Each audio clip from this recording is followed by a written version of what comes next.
was conscripted into this presentation, but I have been around, being an old man, I've done a handful of things. So I've got some experience in this, both from a corporate standpoint and from a startup standpoint. Trying to bring new products to market, think about how to have that conversation as you're raising money, as you're acquiring your first customers, et cetera, et cetera. So I was head of market intelligence at IBM, head of marketing at Reuters, COO and CPO for a handful of startups, largely technology, SaaS, hardware, and software. And since we got a small crowd, maybe we can just introduce ourselves real quickly. And I'll start with you.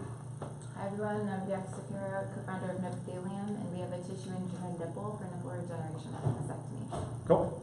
My name is Melinda Capel. I'm the CEO for Atlas Regeneration Technologies. We're developing a sensor that detects hardness in water. Okay. My name is Alan Tavera. I'm the co-founder of BrandSoft. I'm from Puerto Rico. What we do is we connect Latin American entrepreneurs with the U.S. Hispanic diaspora. Okay. Hi, I'm Anna Giavre. I'm the Director of Client Operations for a B2B tool called Chef. It is a business travel policy tool. Cool. Hi, I'm Jake Miller with Taco Health. We've created a sterile wireless controller that connects surgeons to their preoperative images, hopefully making surgeries go much more efficient. All right. Hi, I'm George. I'm co-founder and CEO of Augmenta. We build a really cool device that can be attached to tractors and help optimize every inch of a farm. Yep. Cool. Go for it. I'm on the Mass Challenge team. You're the one that conscripted me. I did. Good to meet you, Aisha. Yeah, nice to meet you too. Oh no. Okay. I'm Candace. I'm with Vulnerables, and we have a marketplace where people planning parties can go see can shop all the party event rental companies in one place. Nice. Hi, I'm Olu Okusanya, and with Pat Boys Auto Parts, we are on a mission to provide millions of African Nigerian motorists with quality auto parts and good auto repair services. Okay. I'm Erin Riley.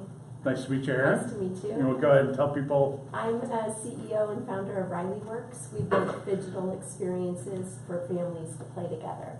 So a smart kit combined with augmented reality mobile applications. I'm Corey. I work with her and make all the pictures.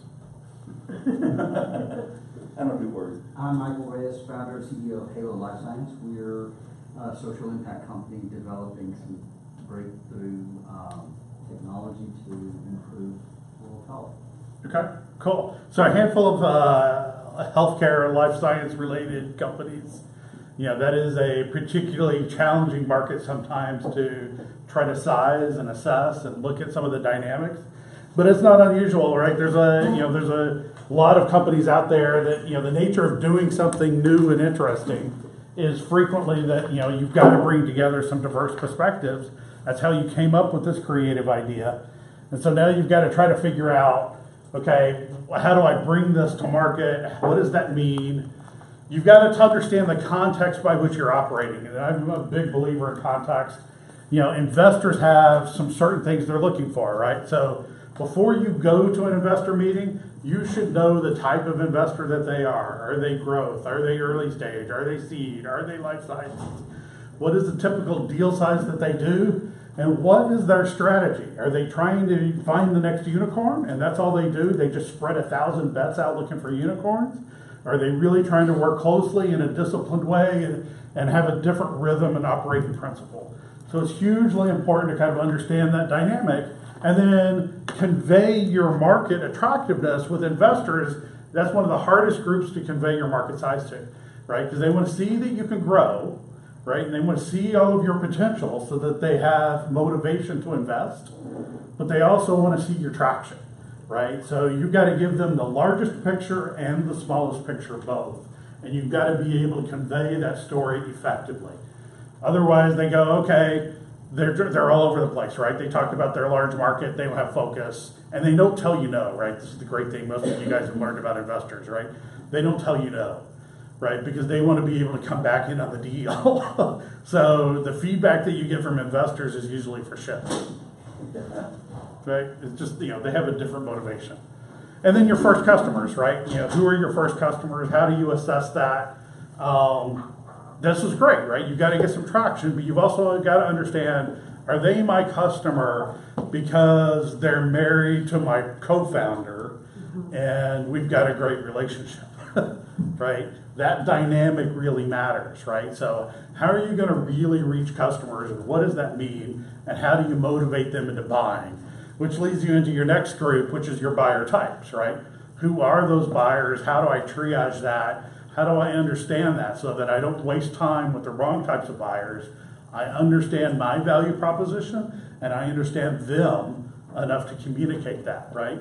I've got to assess that product market fit. If that doesn't fit, they're not part of my market size, right? So all of this is kind of preamble to contextually help you understand where you want to get to, which is scale, right? So as you think about scale, right, it's not just a matter of, okay, I just add this and I'm done, right? It's about how do I progress that? What do I have to do differently, right? Before Sam Palmisano became CEO of IBM, when he was still COO, he understood very well, if I had a salesperson, this is how much additional revenue I get. He didn't understand much about marketing. He kind of like, okay, you guys can have some money, I don't really get it. But when he was a salesperson, right? When he hired a salesperson, he knew exactly what he got. And as you grow up in your company, you've got to understand, how do I scale that? What do I have to do differently? Maybe the way I approach my first customer is different than the way that I've got to scale, right? So I've got to understand what those principles are and what those scaling factors are.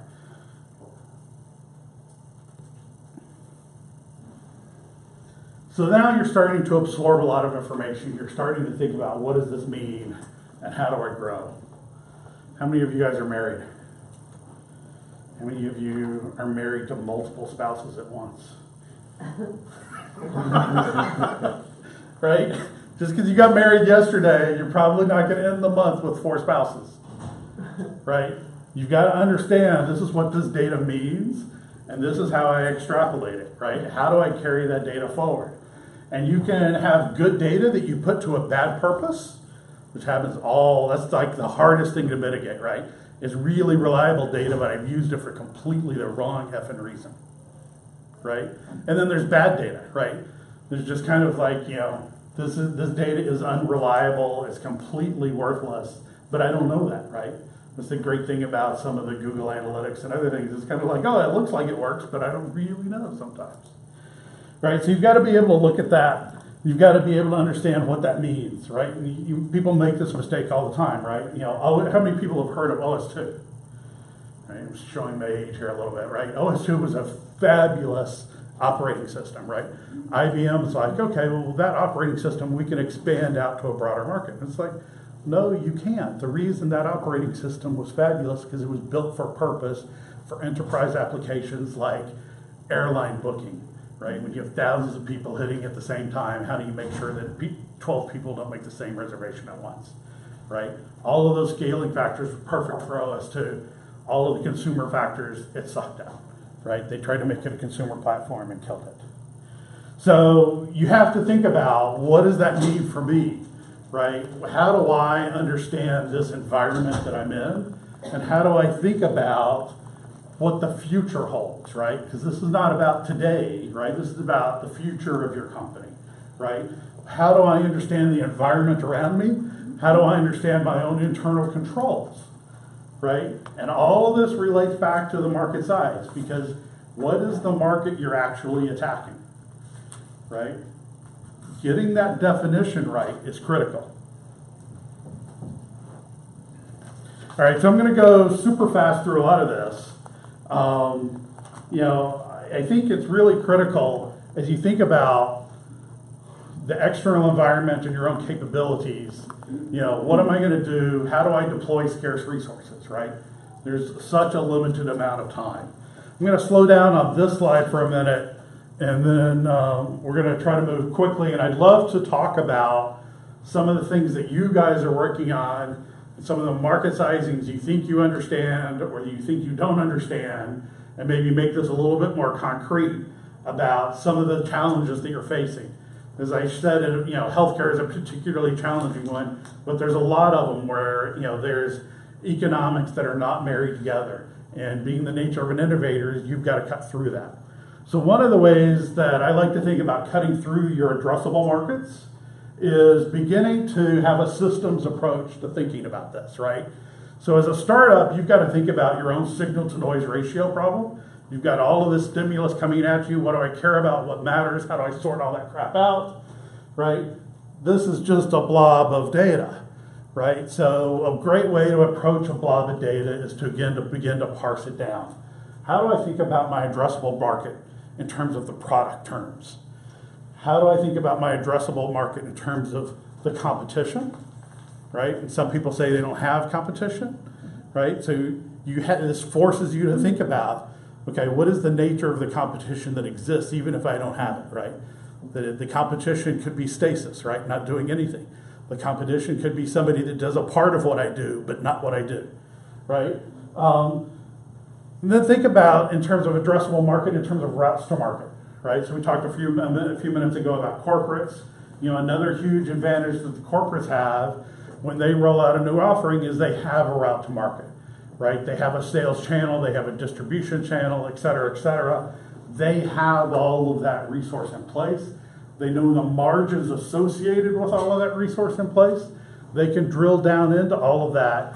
This is something that as a startup, we've really got to think about, right? We've got to understand, what are we building? What are we partnering with? How do we manage through that? And, you know, we can die in any of these quadrants, right? Most products, most new innovation startups die because of product market fit. Right. You have, frequently up here, you have founders who are enamored with their own widget, right? It's like, okay, how do I get out of that? How do I understand the support structure that's got to be around that? In the competition, right, you have people that think that, you know, I can outdo them, they don't really compete with us. But you also have to look at, you know, what are they doing, right? They're probably not standing still. Right, so how do I understand that trajectory? Because that's the environment that I've got to compete in, right? And then you've got to work through your routes to market, and then you get to your market, right? What is my economic buyer?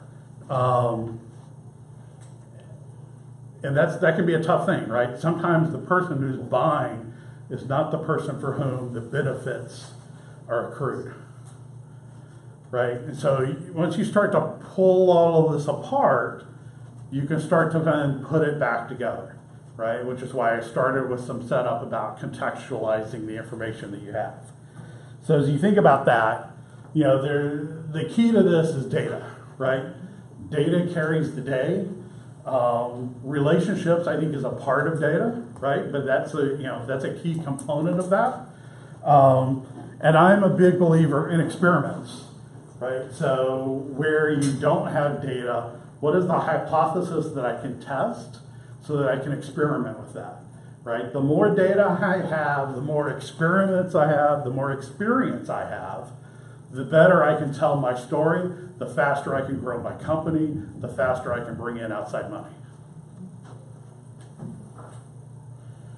Okay. So in terms of data, there's a couple of ways to look at this. The first one is kind of the big data side, right? What are the competing price points? What are the products that are out there of a similar nature? What are they charging? What is their business model, right? How am I different? How am I similar? But really drill into, what does that look like, right? How does this ecosystem that I'm entering work? Who are the stakeholders? Who are the influencers? How does that all occur? You can go to industry pundits, right? Gartner Group in the technology space, a lot of companies, conferences and others. You can collect data on these things, right? And just continuously have a file and continuously go, oh, well, that was an interesting model, right? That wasn't right.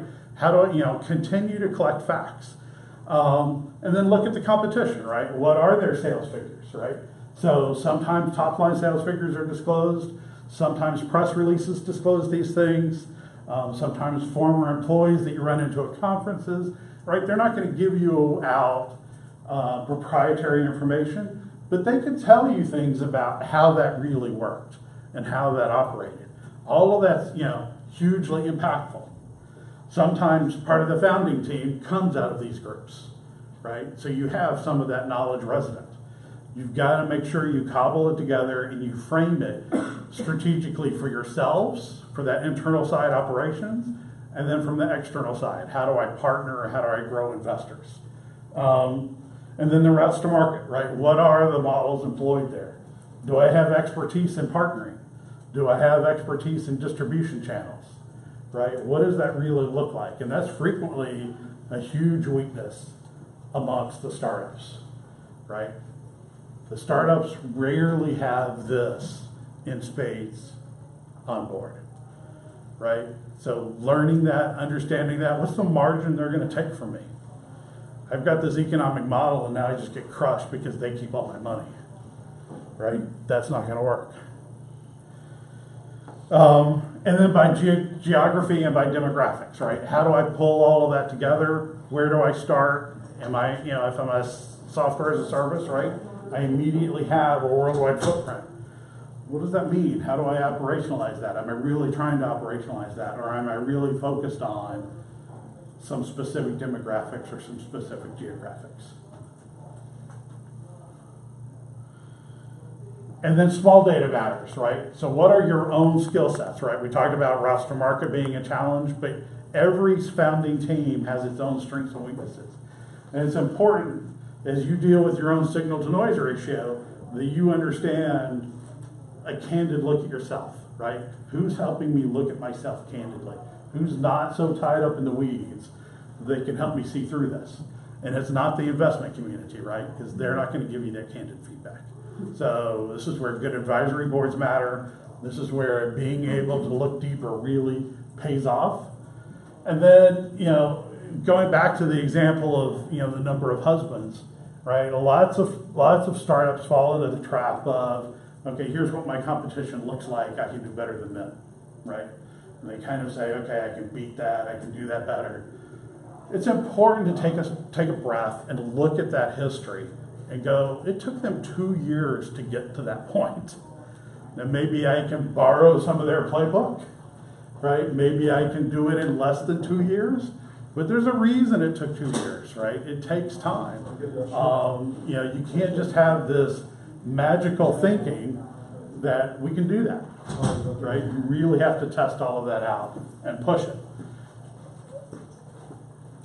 Back to experimentation, right? How can I experiment, right? How can I run experiments? How can I throw out a value proposition or a marketing model or a sales model and get some data on what that looks like, right? How can I test my hypotheses and understand, this competitor has this close rate. I'm not getting anywhere close to that. What's the reason? I don't have the skills. My target audience is slightly different, right? Maybe I'm looking at a younger demographic than they are. Maybe I'm looking at surgeons rather than hospital systems, right? So there's a host of confounding variables that you've got to pour through.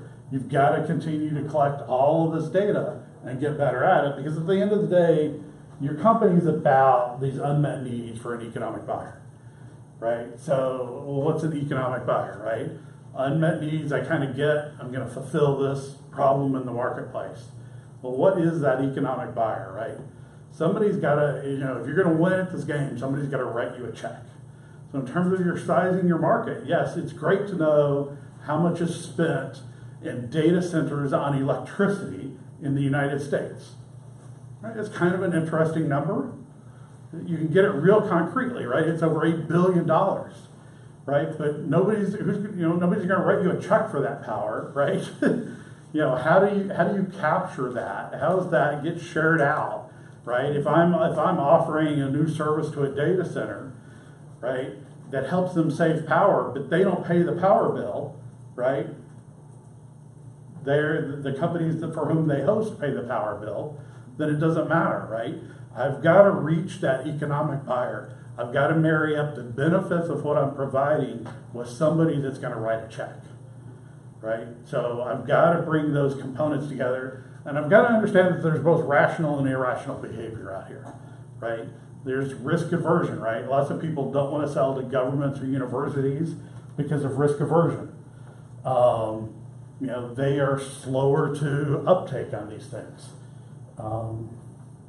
So, you know, it may not, you know, it could be completely rational that, you know, your university can save $1 billion from doing this, but they're just not going to do it, right? And you have to be willing to accept some level of irrational behavior. Changing their behaviors is rarely a strategy that's going to work. And finding a way to sell your proposition within how they behave, right? Making your behaviors appeal to them. So I remember I was doing some research with IBM at the time. This was probably a long time ago, circa 1996. And they had a phenomenal design team at IBM, David Hill, now part of Lenovo, and others, master designers.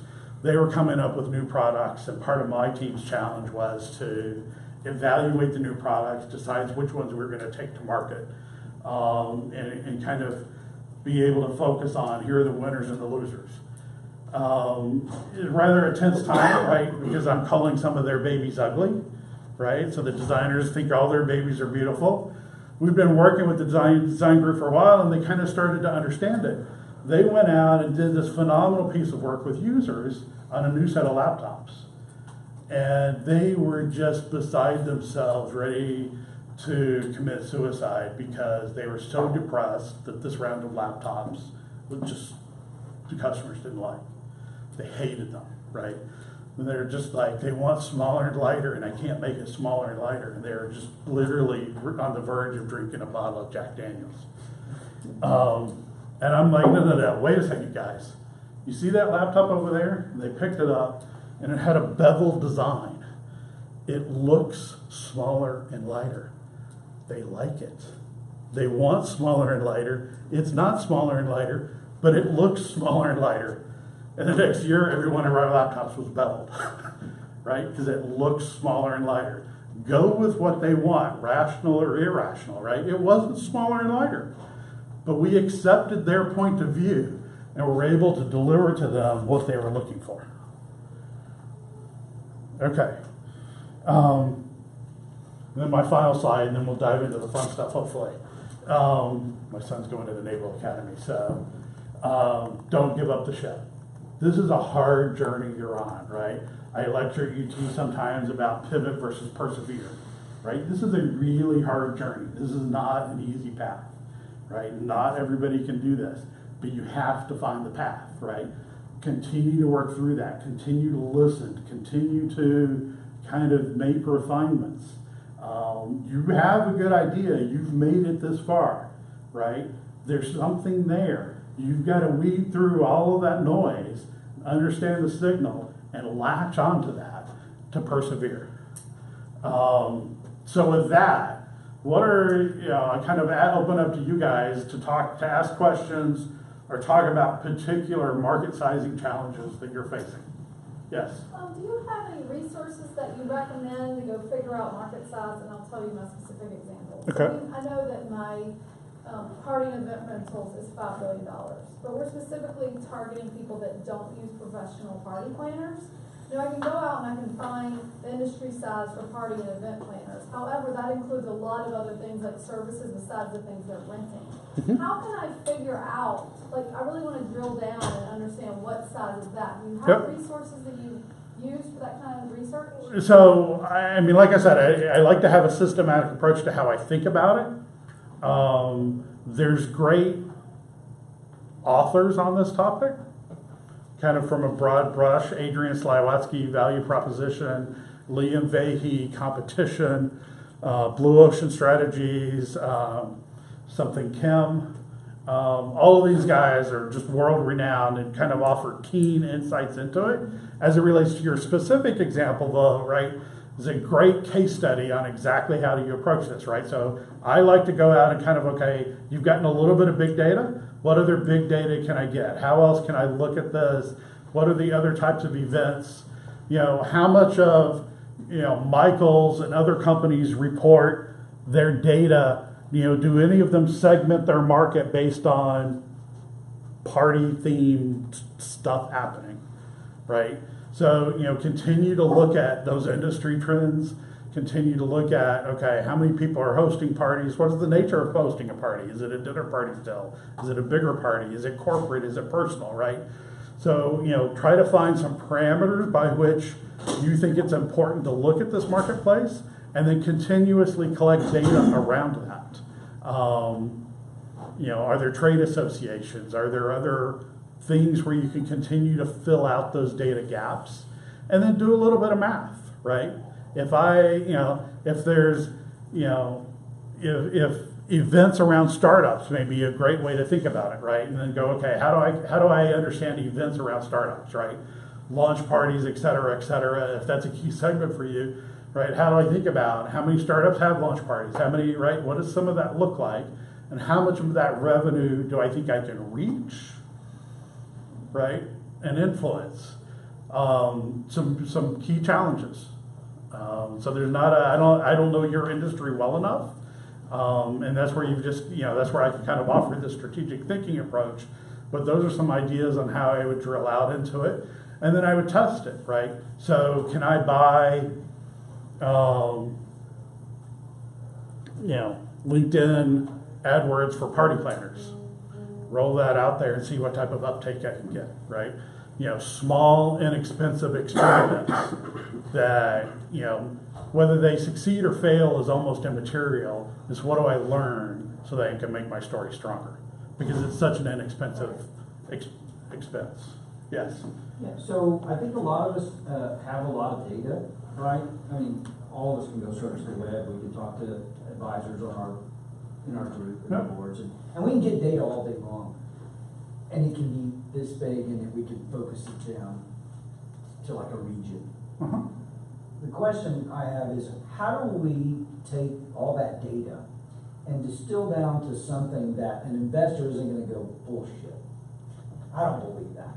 Or that you're talking stupid talk. Because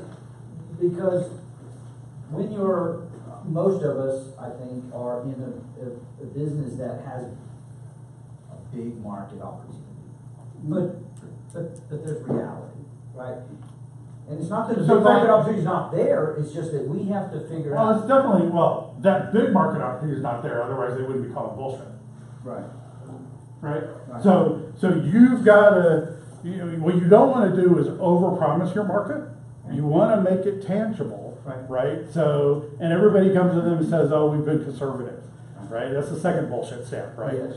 Not gonna. It's like they, if we think we're going in pitching them something that every other startup doesn't pitch them, we're wrong, right? We all look the same to them. Right. There's a reason they, eyes glaze over. So you've got to be real about what those numbers are. And it's great if you're in an industry with a lot of data, but you can attach yourself to a lot of the wrong data. And the VCs have a tremendous amount of experience with people coming to them with the wrong data. So they don't know why you've got the wrong data. They're not necessarily the brightest group in the crowd. Right? They're not in here, so I can say that. Right? They're just regular guys that have this gig, and they don't know why it's bullshit, but they know that it is, right? And so what you've got to do is you've got to know why it's bullshit. You've got to know your product better than they do. And then you've got to kind of tamp that down to the part that's not bullshit, right? And it could be for all the right reasons. So I'll give another corporate example. Reuters was about to spend $750 million on training. And I got to the company and I'm like, put the brakes on this. They're like, no, you just don't understand the financial markets, da-da-da-da-da-da-da. I'm like, no, the customers do not want training. And they're like, Sean, all they say all day long is they want training. We want training. Look at all these quotes. Look at all this data. Everything tells us they want training. And I'm like, we're asking the wrong question and we're getting the wrong answer. They don't want training. They have to have training because our product sucks. Right? So they're crying, yes, they're crying for training, but that is not what they want. And until we learn how to listen to customers better, we're going to have a problem.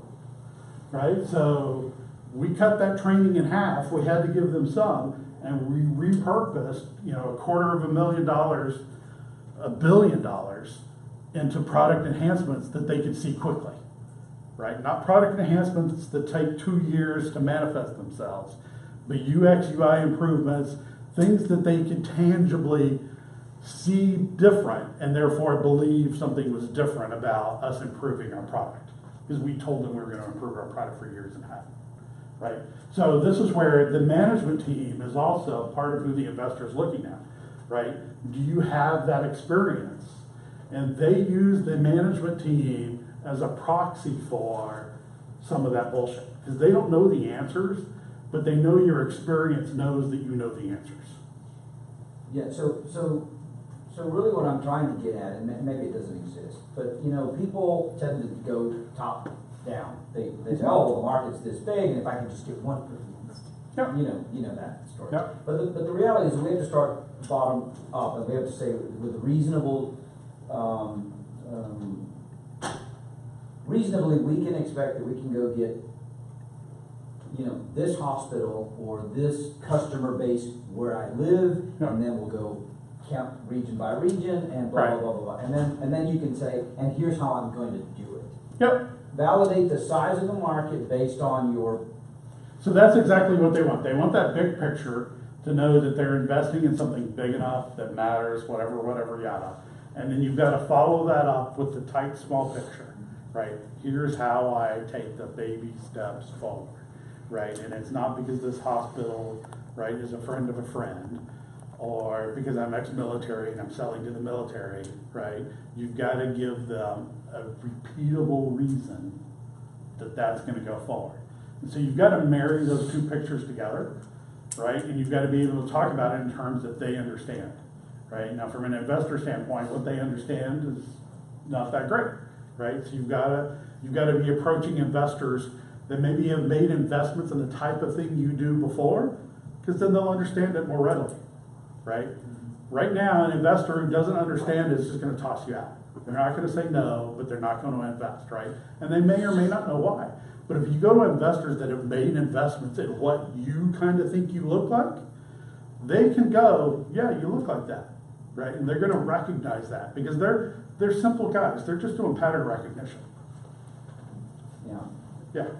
So we're merging two very big markets together for something new. I mean, right now, the way I present the market is I give big numbers on augmented reality and big numbers on smart objects and show how combining them together will do something. But do you have any case studies or examples of someone doing this already that I can reference? Or because often when I go to investors, they say, oh, I'm only investing in augmented reality, and they don't get the IoT portion, or vice versa. Yep. So you got Reese's peanut butter cups right there at your front of your presentation, right? Yeah. Chocolate and peanut butter, two great tastes that go together. Yeah. I mean, I think, there's not a magic case study to this, and I could see their trepidation, right? And that's a problem for you, right? Because they do invest in augmented reality or they do invest in IoT, and they don't invest in both. Right. So by definition, you're going to lose them, and you're probably going to lose all of them because I'm not aware of a single investor that's VC firm that specifically, they're probably out there. Can't we just do two presentations? One aimed at AR and one aimed at IoT. You could. I mean, I'm a strong believer in customizing your presentation to your audience. Yeah. And so, yeah, I mean, you could do two presentations. I don't think that's a bad idea. And just kind of say, IoT is the gravy, or when you're doing the IoT presentation, AR is the gravy. Okay. But don't you run the risk of them, the one or the other going, hey, you told us you were in AR and you're really over here, or hey, you sold us on this and you're really over here. But what she's telling you, she's really in both. Yeah. Did the check bounce? Well, that's another problem, but anyway. Yeah, because we have the same thing. I was just curious how you deal with that. Yeah. Yeah, I mean, you don't lie to them. No. Don't ever lie to them. But if you're truly both IoT and AR, you can major in one, and it doesn't hurt to major in the one that you're in front of, right? Because that's what they're most money coming out of right now. that's what they're going to understand. right? And you're still gonna have to follow it with the specific examples of, okay, how do I get revenue, right? So if your value proposition still breaks down to on both, you may still lose them, right? So can I carry that whole presentation through and just be AR? And this is just a feature benefit around this IoT stuff, right? Have I really captured an economic buyer? Right. And the answer is probably so. But you gotta think that all the way through. Because if the economic buyer has to care about both, it's a challenge, right? You've doubled your points of failure. So I have a similar question, and like for us, we're building a solution for like the men's haircare and grooming industry, to like help you find barbers and products and hairstyles, and make it super easy. Yeah. So one of the biggest problems that we've had is there's not a lot of data out there. You know, the women's industry is oversaturated. You can find all kinds of data on this kind of click, this kind of industry, this specific product was sold for this money. Right. But like we get like 5 different data points, and they're all from like semi-credible sources, and we don't know how to like reverse engineer our total addressable market, total obtainable market, and our sum. And it's been quite weird because like some reports say, oh, this industry is worth 21.9 billion, and then some say, oh, they spend almost $18 billion annually on just haircuts, and then some say products are worth $9 billion. So it's like hard for us to really understand how to like express it to investors, or even like just presentations. All right, well, so let's start with this. What is it? Yeah. No, just tell me. Oh, well, what is the? Because I don't know what it is from all of those things. Yeah. Tell me. Pretend I'm an investor. Yeah. Describe to me this market. Okay, it's just the men's hair care and grooming market. So it's men's. It's not women's. No, just men's. So you just want men's hair care and grooming products. Yeah. Is it this part of the grooming? Is it this part of the So grooming? it's all of it. It's hair care, beard. It's all of it. Yeah, your toiletries. You gonna shave my back for me? Yeah. Soon. Everybody's going TMI. Okay. All right. So men's hair care, right? So you got a lot of data on women's. Yeah. You get very little data on men's. Is what you're telling me. That's what. Yeah. Right. So there are barber shops that cater to men. I assume you're aware of them. Yeah. That's so we provide them with a really good booking platform. Okay. So how big? So name some of them. As in like barbershops? Yeah. Brass Tacks, Floyd's Barbershop, your Supercuts, Great Clips are the franchises. Well, Supercuts, I don't know what their mix is between male and female. Okay. You know, probably higher male than most of the hair care industry. Yeah. Aren't they public though? Would it be in their 10K? I don't know, so I don't know if they reveal that data. Right. So yeah, that's exactly right. You've got to kind of, look at these customers, right? But I would start with the ones that are pristine in the men's market, right? So there's got to be chains that focus only on men. Paul Mitchell, or no, not really. No, not Paul Mitchell. Tony and Guy. I don't really. You can tell I don't know these guys. I mean, for grooming products, something that we resorted to is like L'Oreal and Procter and Gamble. They post their annual investor. But I don't know if they're going to split male female. I mean, it's a good thing to look up. Split male female. Okay, so where you can get it, but where you can, I would again, not knowing everything I should know about your product, I would really focus on the people that just care about men. Okay. Are men's chains growing, right? So there's there's sports clips and other things that kind of cater towards men. Maybe that's too youthful. Maybe they cater towards teens. Then there's other markets, Findley's and kind of these others that cater towards men, right? You got to find an association or an aggregation of those people. And then what are they selling? Are they selling hair coloring for the aging? That might be popular for dudes. I don't know. Right? But so you've got to continue, and then how does that fit for you, right? It sounds like you're more on the service platform side. So you really need the barber shops. There's probably an association of barbers. Yeah, I mean, so how many barbers in Austin? Are you based in Austin? We're launching in Austin in 2 months, but we're doing Dallas Fort Worth first. Okay. How many men's only barber shops, not teens, not kids, men's barber shops are in Dallas Fort Worth? 129. Okay. Okay, so that's great. Yeah. So you know what that market looks like. How did you figure that out? Personally ask them everything. Okay. So let's find a more repeatable model, but that's exactly the data you need to be. And then are they growing? Are they shrinking? Are they getting better, right? Is this a hot market? Is this a dying market, right? Yeah. And then, how can I continue to grow with them, right? So, you just gotta like ignore all the women's stuff, focus deep on men's. If there's some overlap, fine, but kind of really understand the men's market because you're about a men's story and about a men's platform, it sounds like. Yeah, because it's like, I mean, more than we offer a service, but the main part of our company is like we are, like start off in data collection, so we want to do that. Well, where do those 129 get their customers? I mean, from within, mainly local and known traffic, yeah. Yeah, I mean, somebody motivated their happy ass to go into that place. Huh. Yeah. Right? Do you help with that? What, I don't know what part of the value chain you're in. Okay, no, so we haven't launched yet. We just, like, off of them, we selected. That's fine, but you still have to be, you know, do you bring them new customers? Do you help them upsell their current customers? Do you have a loyalty program? Well, what's the incentive? You've got to understand the mix that you're providing, and if within that 129 or the market more broadly, preferably if I were an investor, I'd want to see both. Mm-hmm. What are the trends that show what you're doing is what they need? Okay. Right, both in small data terms and in big data terms. Yep. Hey Sean, we're convinced that the market's big enough for us, but we can tell the story in several different ways. We can just focus on the neurosurgery market, which is our best niche. Or else we could look at data and image intensive surgeries, of which there's 20 million. Okay. So if we value our company on 10% of the neurosurgery market at year 5, it's a $26 million a year business. If we look at 4% of the 20 million data intensive surgeries, suddenly it's 120 million per year. The question I want to ask you is, what's important to potential investors? Because we can tell the story in a couple different ways. Prove to me, demonstrate to me that you can execute. But I'm a regulated product and I can't get on the market, so I won't have actual sales traction. I'm not saying it's easy. You're right. I advise several firms that are in this type of, chicken and the egg problem, and it's a common problem, right? So how do I address that, right? I address that by, I'll take a technology I know. This is probably an inappropriate comparison. Have you heard of something called CyberKnife? Yeah, surgery. So it's a surgical tool, so that's why I thought. Absolutely.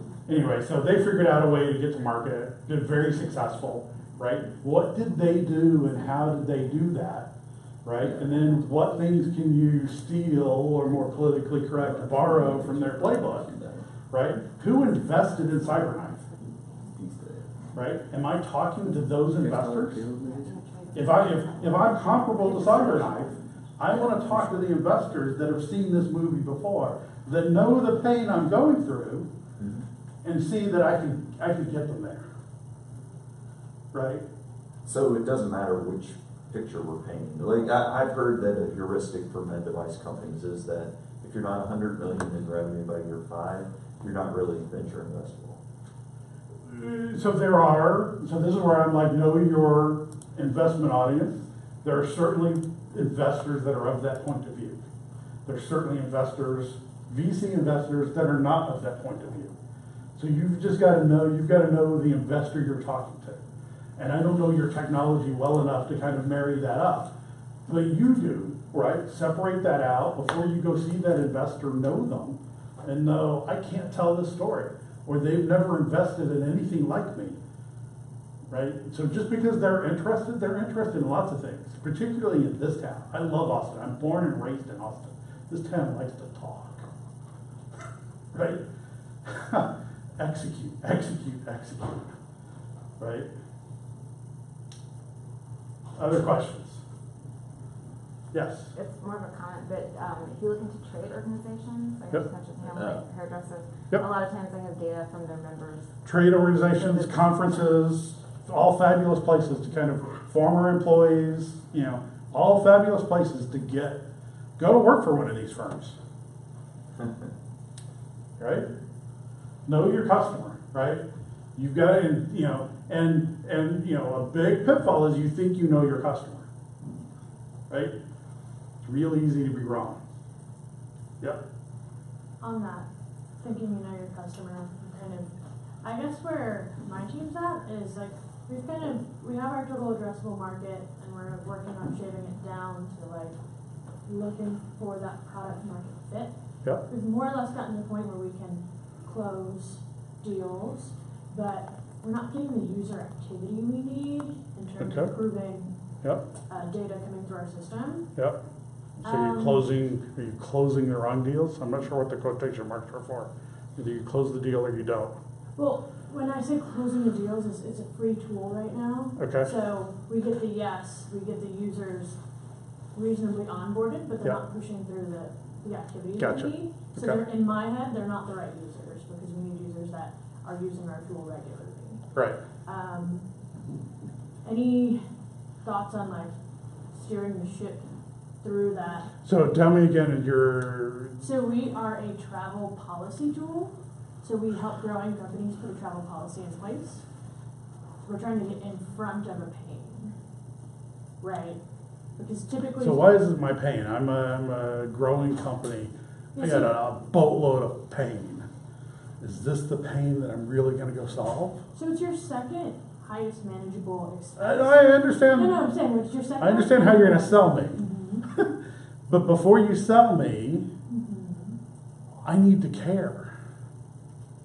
Right? So you can probably talk me into it, which sounds like what you're doing. But I still don't really care because I've got investors up my yin yang. I've got other problems. Right? So you're getting me, you can tell me a rational story, Sure. but I'm still overwhelmed with trying to keep my company afloat, manage product development or whatever else. Well, essentially, we just need to find the users that have the right amount of time that they're traveling and get in Okay. front of that. Yeah. So what are the leading indicators for that? Right. So I used to be at a little company called Avid Technology, and they sold services primarily to film studios, independent studios, etc. People making independent films. Their software was several $1,000s. And the best way for them to predict if somebody was going to buy their software, if they could afford it, if they were a real potential user, was if they had a catering budget for their film. It's like the craziest thing, right? But if you had a catering budget, then you knew enough about what the hell you were doing that you understood the value of this software tool or this value of this travel management, Yeah, sure. right? And I could do that. So you're absolutely right. How can I find the people? You know, is it the consulting firms that are always traveling? You know, the small consulting firms that their model is to be on the road all the time. Most small consulting firms are former consultants that don't want to be on the road all the time, so I'm not sure that model closes, right? So what is your leading indicator towards these people got travel problems? And, you know, so I don't know what that data is, you know, but there's got to be some out there. Right? There's got to be a leading indicator. There's always a leading indicator, right? People look at data and it's like, I don't need to look at my wake. I know what I've already passed in this boat. I need to look over my bow, right? What is my leading indicator? And I got to find those. Yeah. I don't know if I helped much. No. But, all right, other questions? Yes, sir. So we are into the AR play as well. So Yeah. we convert the website product pages into AR, Okay. so that users can engage with those product pages. Yeah. Our our customer persona is like Kate Spades of the world. They've invested something in AR in the recent times, and they are an innovative fashion brand. So their product pages, such as fashion accessories, can come on to their users, and users can engage well. So that's one leading indicator of getting them better engagement, more sales for the engagement on their website, right? However, Are they having a problem with that? we have a couple of beta customers, mom and pop stores, but we are early in sales cycle with some big brands like Canvas Fox. But so that's great. So again, thinking about your first customers, right? It's great to understand that. Right. But then you've got to understand the leading indicator at scale, right? Is this a trend in the marketplace that these retailers need ways to drive additional revenue, and they believe that AR will do that? Then you've got to come in, then you've got a great market, you swoop in and say, yes, let me show you how, right? If that product isn't set, you're pushing water uphill. That's correct. We have a couple of competitors for the last 6 years Yeah. who have proven the market in one particular segment, like eyeglasses, eyewear. Nice. And they're doing 25% conversions on their Yep. website, which Cool. is huge, Yep. it might be a big difference.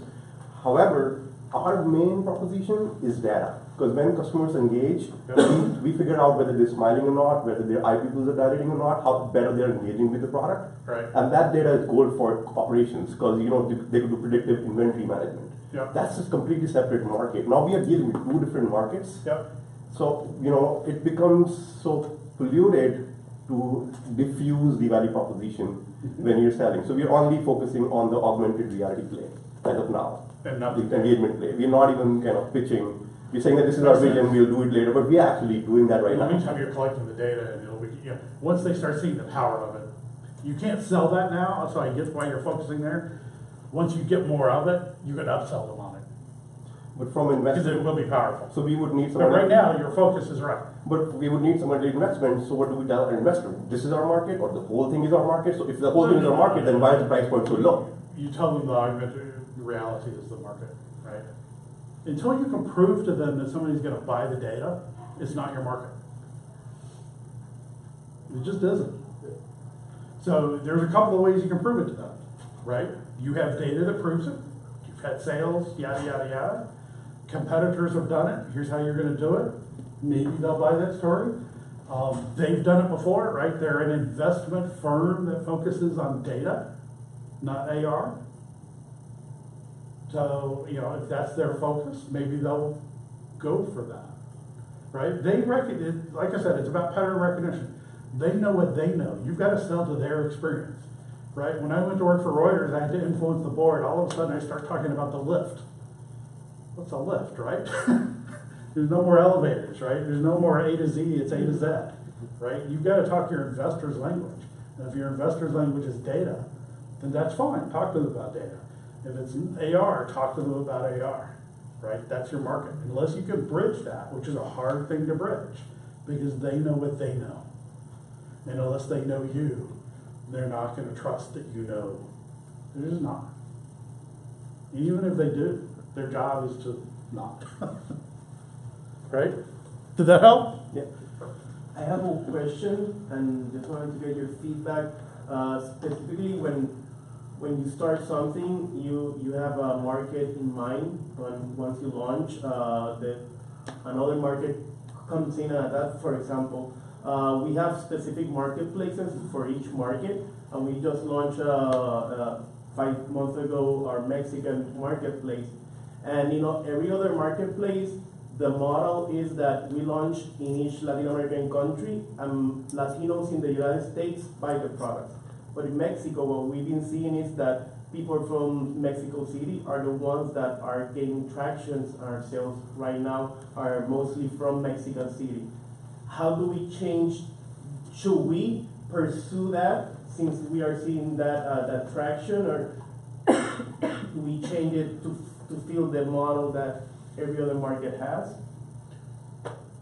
No, I mean, if their behavior is different, try to learn the underlying difference, but accept it.